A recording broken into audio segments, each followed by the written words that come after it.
Ticket Volume brings you two icons of our industry. One has 18 years of experience as the CEO of ITSM Academy and is also co-founder of XLACollab, the DevOps Institute, and many more. And our other guest today has been president of Pink Elephant for over 30 years, and prior to that, cut his teeth as an IT trainer under the mentorship of Mr. Malcolm Fry. Welcome to Ticket Volume, news and information for improving IT experiences. I'm your host, Matt Barron, and this podcast is powered by InvGate, a global leader in IT service and asset management software. Each week, we bring on fresh IT industry leaders to explore service management, technology, and anything related to that. This episode is no different. Consider subscribing now. Let's begin. Welcome to Ticket Volume, Lisa Schwartz and David Ratcliffe. Thank you so much, Hello, Matt. how are you doing? Pleased to be here. Good to see you great both. To see you. Yes, thank you. Thank you for taking the time to be here. And I really like what we're here for today because you've got a new announcement. You're launching a new course together. Is that right? Well, the course has been it's a certification that's been developed by professional designations, and we both like the idea, and we've jumped on the opportunity to develop and co-develop actually the course that goes with it. So yeah. It's a new thing for us. We've never co-developed with anyone before. Well, I suppose in the early days with ITIL, there was a bit of that, but more recently, it's not something we've done for such a long time. Yeah, so it's a bit of an interesting experience, yeah.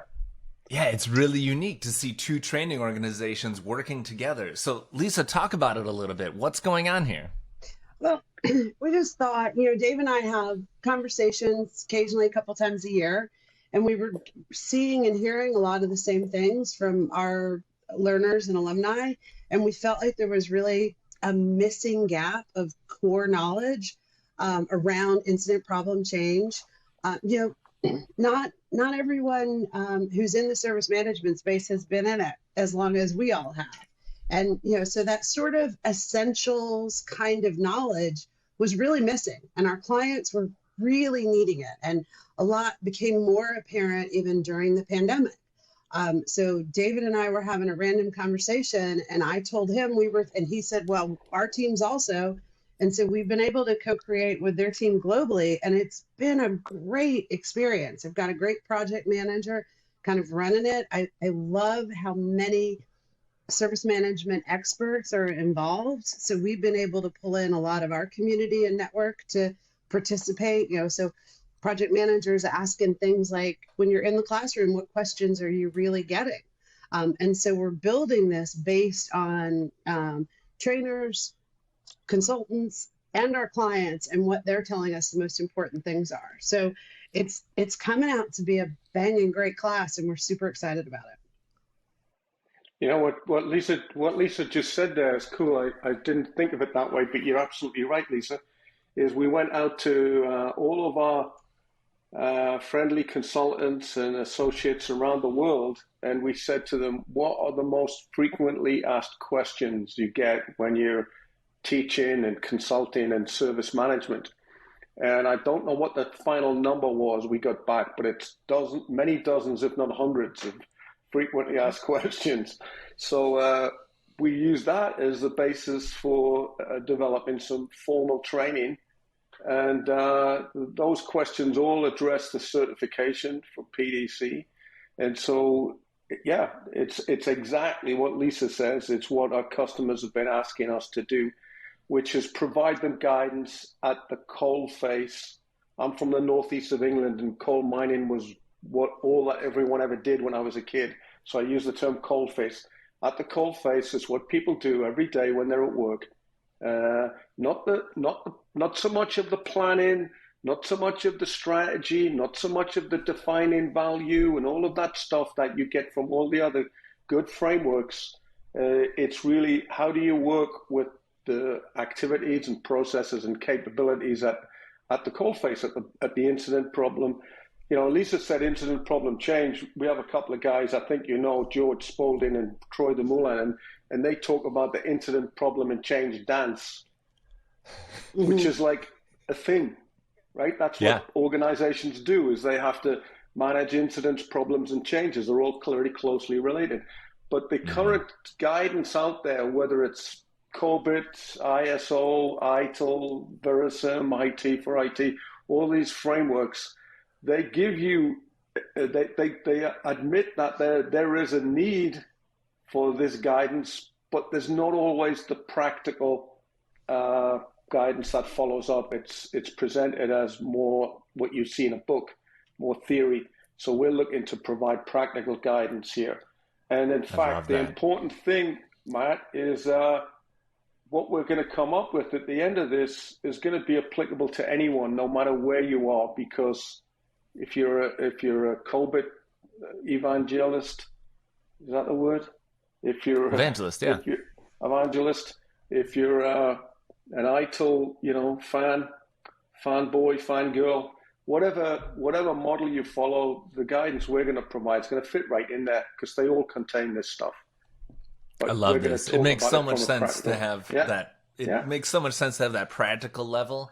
I remember going through trainings in some of these frameworks, and there never was a thing about how to just provide good service, how to talk with people, how to be on a service desk. And so it's great that you're creating this procedure level, like not esoteric, not theory based, but practically based.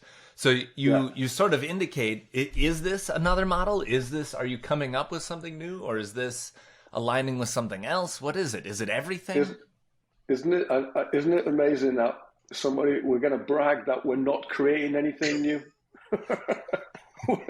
We're not creating anything new. We're actually providing, concentrated guidance, drawing from all of the things we've just said a few times. So no, it's not a new model. This is actually the activities that people do, no matter which model you follow in your organization.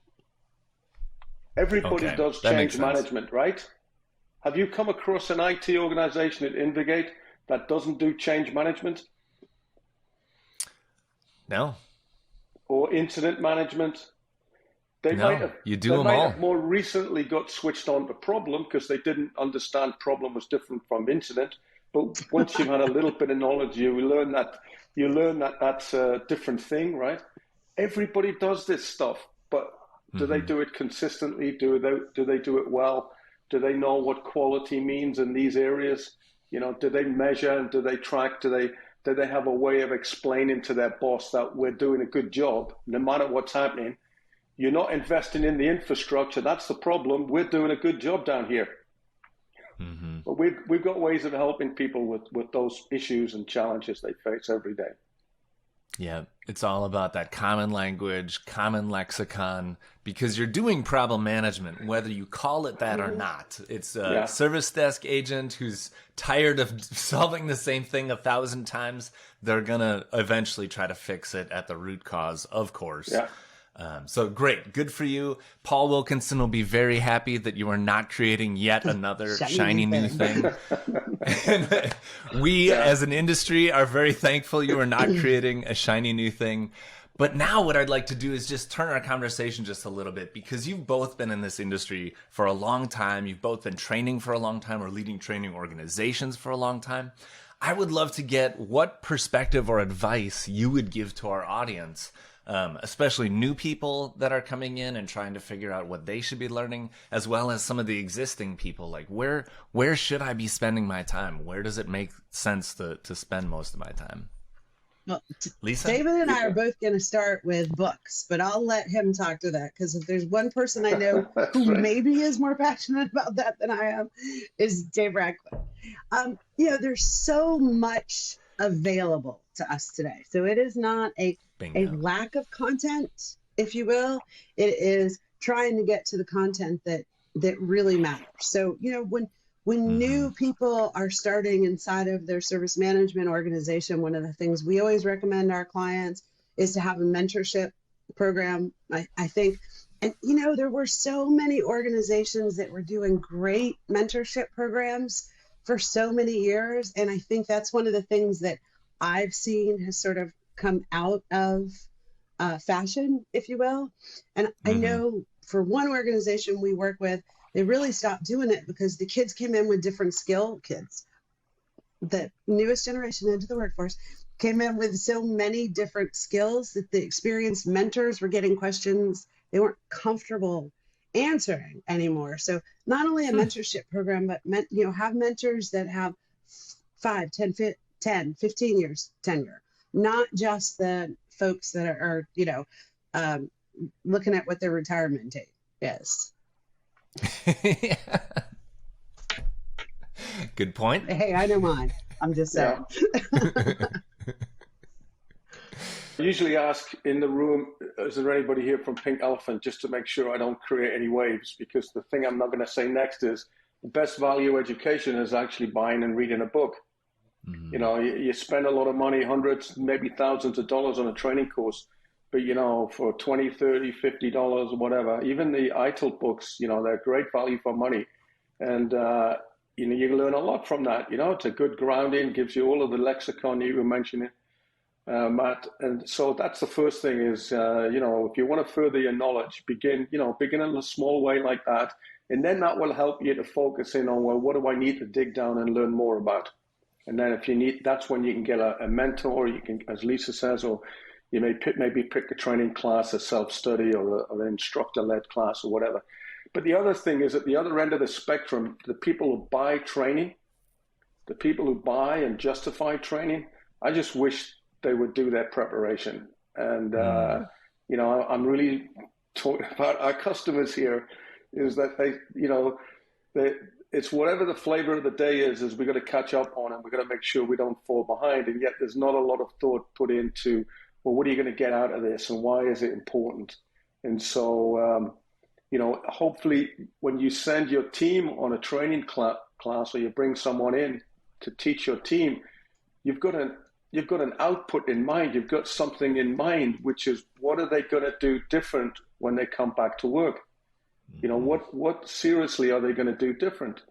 And if you don't have anything in mind, like, why are you doing this? Mm-hmm. Right? Why are you doing this? And ultimately, when people come back to work, two things should happen in the ideal world. They do things differently. By doing things differently, the different things they're doing hopefully are the right things, and the business benefits. There's business results that are what you're striving for. Unfortunately, what tends to happen is people go on training because their resume is short of a few acronyms, or because my boss told me to be it's their here. turn for training. Mm-hmm. Yeah, they just we've got some money to spend, and you know what? You might think that in the business that I'm in, I'd just be grateful for whatever comes our way, no matter what the reason. But when you set your life chart your life out to do what I'm doing, I want to be valued for what we deliver, right? I want people to get something out of it that's going to be useful. And it's not just a personal thing, it's an organizational thing. I want the organization to benefit for spending the money. Yeah. So, if you're in charge, anyone out there, and you're in charge of sending people on training courses, think about where are the gaps, what is it we need to do in terms of change behavior, or maybe change in attitude. Maybe it's something about their thinking. You want people to think differently, but hopefully that translates into a different behavior back at work, which will result in better results. I agree, David. There's so many organizations that, will call up and say, we want to put 200 people through insert framework foundation class. And, our whole team says, why? Not, okay, let me get out my pen and write it down. I don't want for our clients to spend $200 giving everyone basically a driver's license in a framework, and instead we should be taking that budget and working with them and allowing them to put some people through advanced classes. You got to get people to know how to build the bridges and the roads that all these drivers are going on. And there's probably some of that can be handled through, we do it in a really old school RACI chart still. How many people really just need to be informed? And if they need to be informed, do they really need a whole 3-day training class?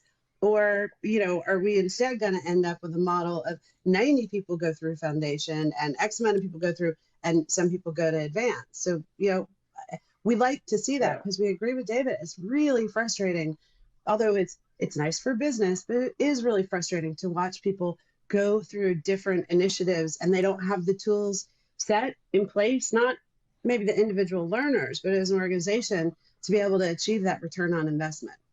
So that's such a good metaphor. Don't go to a class to get your driver's license if you're going to be riding a bike all day. And leaders and program managers, they need to understand, like, what are we going through as an organization?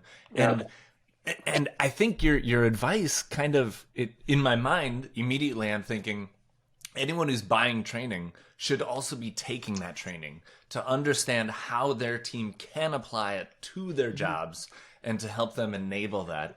I know we don't all have a lot of time to spend on everything that we want to, but you end up having to make that time so that you can understand where they're coming from and make sure that you're going to get that outcome that you're looking for. I don't know if you guys are familiar with ATD, the Association of Talent Development, but they do the Employee Learning Week every November. So we always, not always, but this year again, we'll be doing some sponsorship and things around that to help support that group and that initiative, because even really large organizations with great competency in their L&D departments have trouble answering particular ROI questions about some training. And I'd rather, I'd rather do the training in a place where I know, listen, our slogan is educate and inspire. We're not just trying to get people to pass an exam. We're trying to help people go back and, even if it's just that much, make things a little bit better.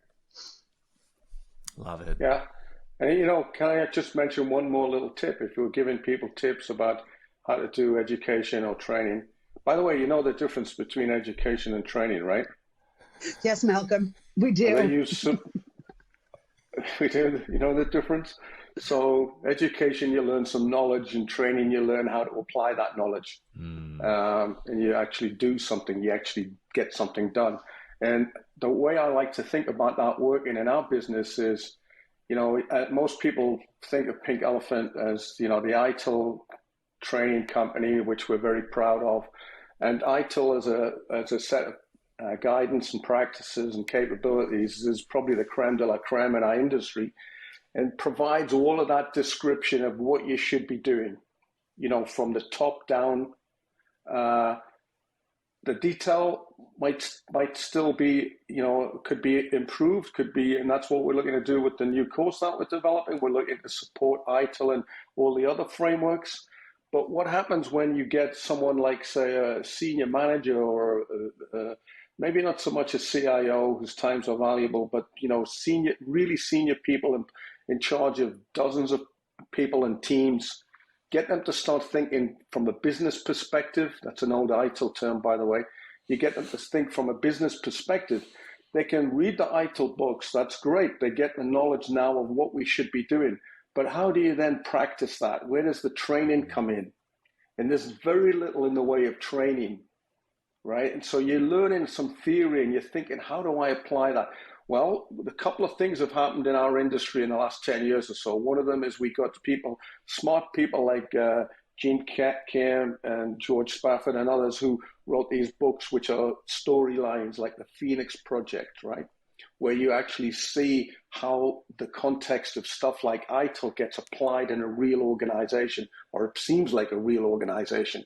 The other thing, though, which is what I'm a huge fan of, is the simulation type learning experiences that particularly an organization like Gaming Works, Paul Wilkinson and Jan Schilt, I just love their products. I'm very, very jealous. I've always loved them. And I've even said to customers, if I was a CIO again, I had a real job, because what I'm doing now is not a real job. It's not a real job like IT folks.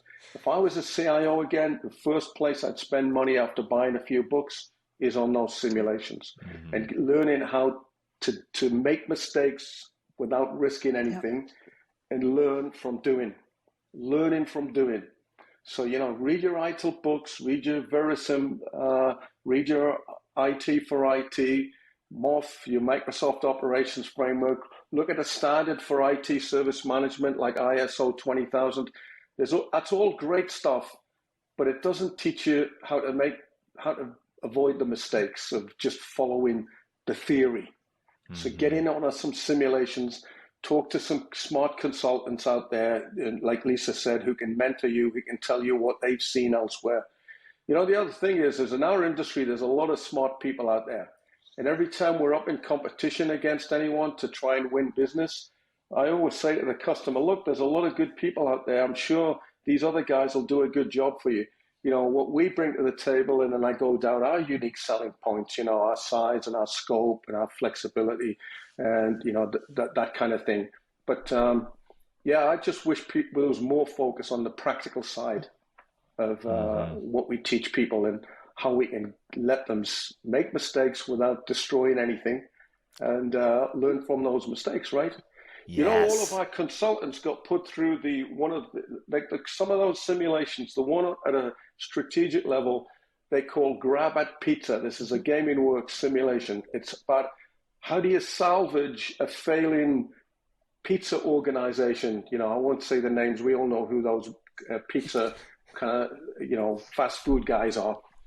But imagine they're failing. How would you fix that? And there's all this business relationship management and organizational change stuff that comes out, and you learn how to do it.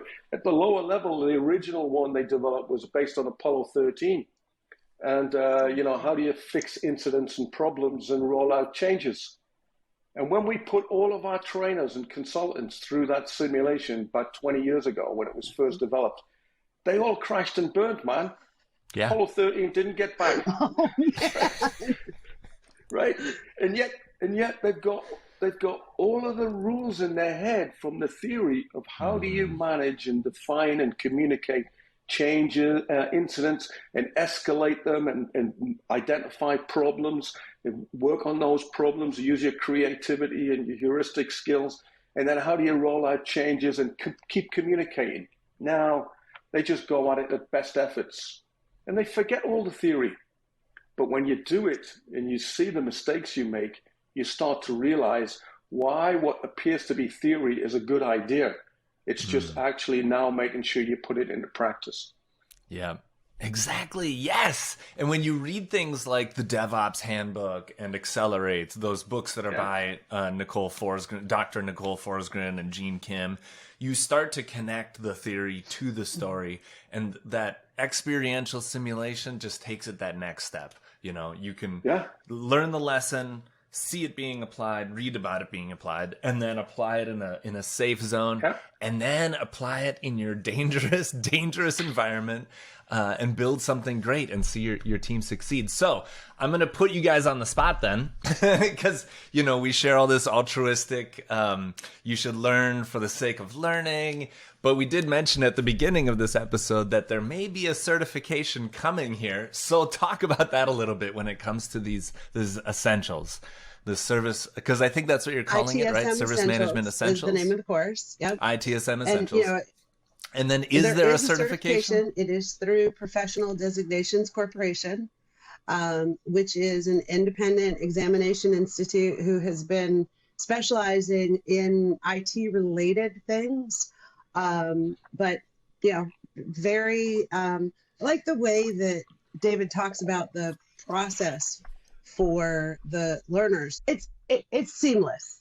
It really is. It's a seamless experience. So, for a lot of framework exams right now, there's a lot of layers of things on top of it.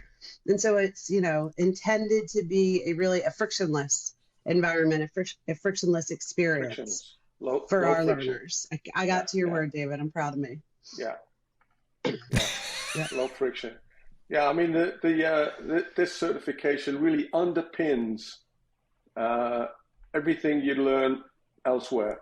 So if you're into COBIT, which a lot of auditors and, the ISACA organization did a fabulous job of developing the COBIT framework.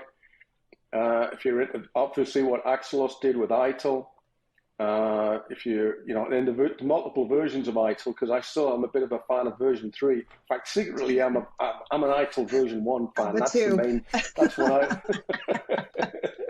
but you know, ISO 20000 is an interesting standard that can help you to, you know, make sure you can validate that you're doing the right things, or at least you know what the right things are, even if you're not doing them properly.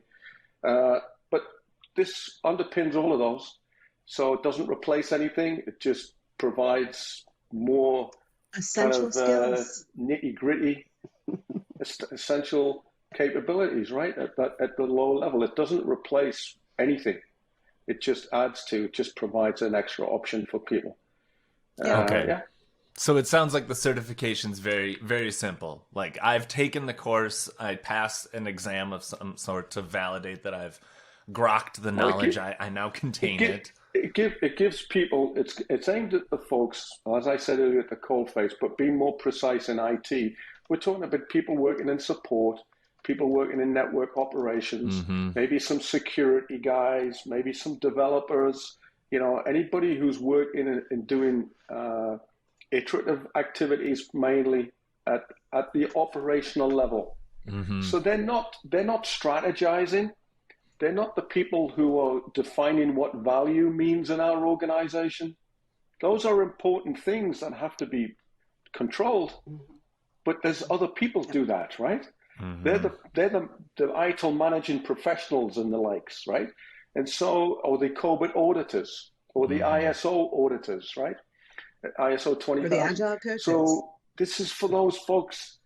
This is for these folks that we've neglected. To be honest, we've neglected these guys. Yes. All we've done is we've said to them, "Hey, there's a service management framework here called whichever one you want to call, and this is what it looks like completely. Your boss does most of this work up here, and you're affected down there. But you know, hope you've learned something.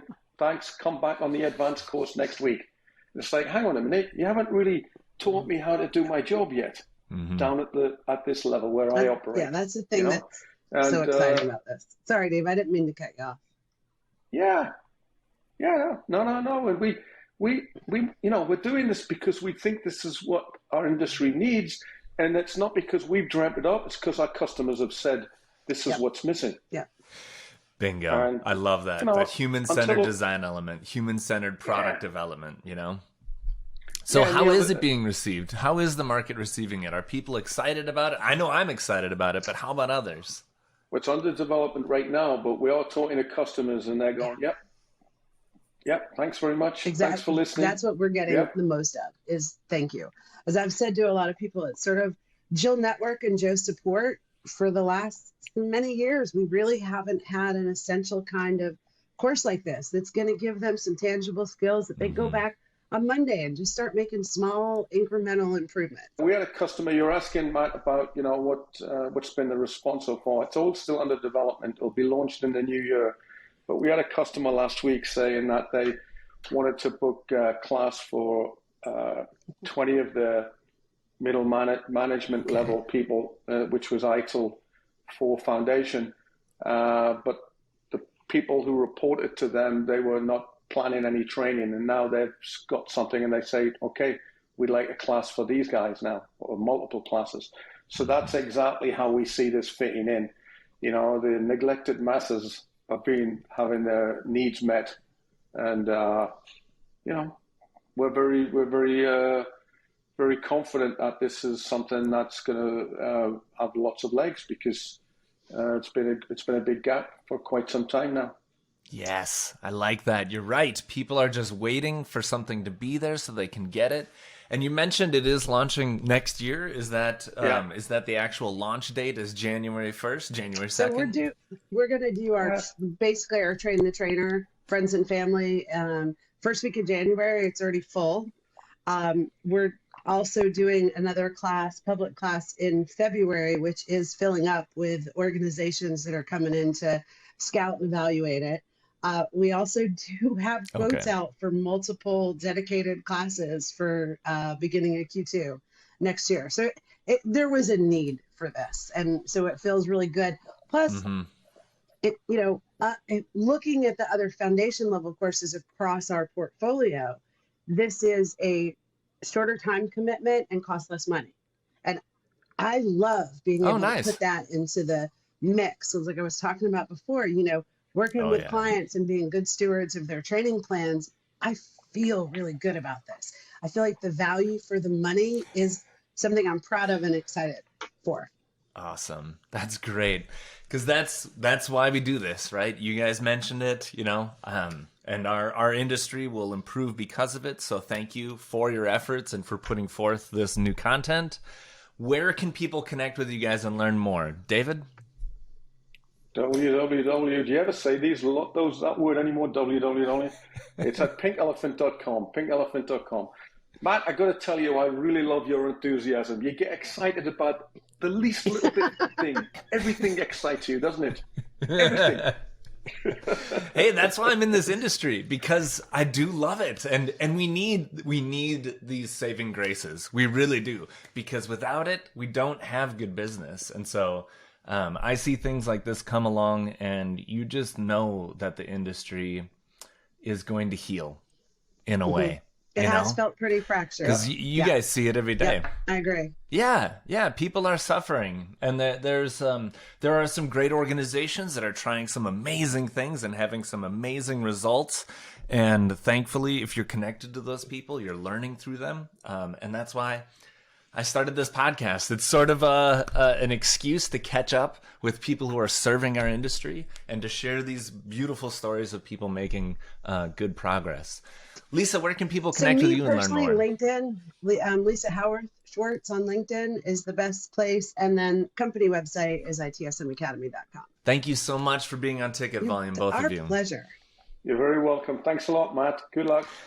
And to our audience, thanks for listening to this episode. We've got a bunch more out there and more to come. We're also planning out next year's schedule, so make sure you get involved. Let us know what you want to learn. Let us know what you want to see. We're on video now, so we can show you things, we can do things, we can build things, but I need you to get involved. Follow us on our LinkedIn page, follow us on YouTube, subscribe, and hit learn that more. Subscribe button. And speaking of that, did you like this episode or want to share feedback? Please leave us a review. This will give us an algorithmic advantage.